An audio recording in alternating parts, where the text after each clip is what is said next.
जय हिंद दोस्तों, स्वागत है आप सभी का आपके अपने YouTube चैनल जैकपुर पे। तो आज के इस वीडियो में हम लोग क्लास 12 के भूगोल का पहला चैप्टर करने वाले हैं और सबसे पहले हम लोग ऑब्जेक्टिव को कंप्लीट करेंगे। इसके बाद हम लोग सब्जेक्टिव भी कंप्लीट करेंगे। इससे पहले भी हमने हिस्ट्री का एक चैप्टर कंप्लीट कर दिया है। अगर आप लोगों ने नहीं देखा है तो आप लोग प्लेलिस्ट पे जाइए। सारा वीडियो सारा कोर्स आपको प्लेलिस्ट पे बिल्कुल फ्री मिल जाएगा और इसी तरह से आप लोगों के सारे विषय को कंप्लीट करवाया जाएगा एक एक करके। ठीक है, तो चलिए शुरू करते हैं। वीडियो को लाइक कर दीजिएगा, शेयर कर दीजिएगा सभी दोस्तों के साथ। साथ ही साथ टेस्ट के पीडीएफ को प्राप्त करने के लिए आप हमारे व्हाट्सएप ग्रुप को जरूर ज्वाइन कीजिएगा। लिंक हमने डिस्क्रिप्शन में डाल दिया है, या नहीं तो आप हमारे दिए गए नंबर पर भी मैसेज कर सकते हैं। आइए शुरू करते हैं। सबसे पहला सवाल आपके स्क्रीन पर देखिए आ चुका है। पहले सवाल में आपसे बोला गया है कि बताइए निम्नलिखित कथनों में से कौन सा एक भूगोल का वर्णन नहीं करता है। कौन सा कथन है जो भूगोल का वर्णन नहीं करता है? समाकलनात्मक अनुशासन, मानव और पर्यावरण के बीच अंतर संबंधों का अध्ययन, देहता पर आश्रिता, या फिर प्रौद्योगिकी के विकास के फलस्वरूप आधुनिक समय में प्रासंगिक नहीं है। तो इसमें से कौन सा कथन आपको बताना है जो गलत है? तो इसका जो राइट आंसर हो जाएगा वो हो जाएगा ऑप्शन नंबर घ। ठीक है, ये गलत होगा। क्वेश्चन नंबर आते हैं 2 पर। देखिए, इसमें कहा गया है कि संभववाद शब्द का प्रयोग सर्वप्रथम किस फ्रांसीसी विद्वान ने किया था? तो इसका प्रयोग किया था लुशियन फेब्रे ने। किसने किया था? लुशियन फेब्रे ने, याद रखना है। नेक्स्ट आते हैं क्वेश्चन नंबर 3 पे। कह रहा है कि नव निश्चयवाद का प्रवर्तक कौन है? काफ़ी अच्छा सवाल है, ये एग्जाम में आता है, ध्यान रखिएगा। नव निश्चयवाद का प्रवर्तक कौन थे? तो ग्रिफिथ टेलर, ऑप्शन नंबर गो हो जाएगा। क्वेश्चन नंबर आते हैं 4 पे। देखिए कहा गया है कि बताइए निम्नलिखित में से कौन सा एक भौगोलिक सूचना का स्रोत नहीं है? कौन भौगोलिक सूचना का स्रोत नहीं है आपको बतानी है। तो चंद्रमा से चट्टानी पदार्थों के नमूने, ऑप्शन नंबर गो।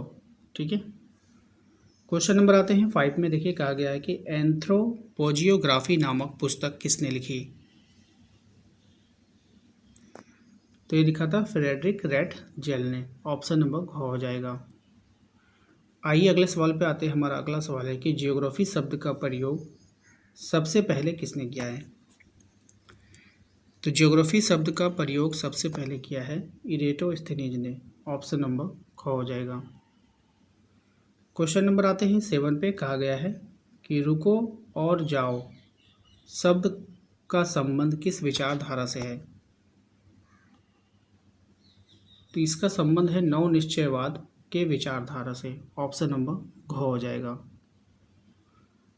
अगला सवाल है क्वेश्चन नंबर 8। इसमें कहा गया है कि निम्नलिखित में से कौन सा एक लोगों और पर्यावरण के बीच अन्योन्य क्रिया का सर्वाधिक महत्वपूर्ण कारक है? सही जवाब हो जाएगा इसका प्रौद्योगिकी। ठीक है, नेक्स्ट आते हैं अगले सवाल पे। क्वेश्चन नंबर 9 है आपका कि मानव भूगोल, मानव समाज तथा धरातल के बीच संबंधों का संश्लेषित अध्ययन है। ये कथन किसका है? तो ये कथन है फ्रेडरिक रेडियल का, ऑप्शन नंबर घ हो जाएगा।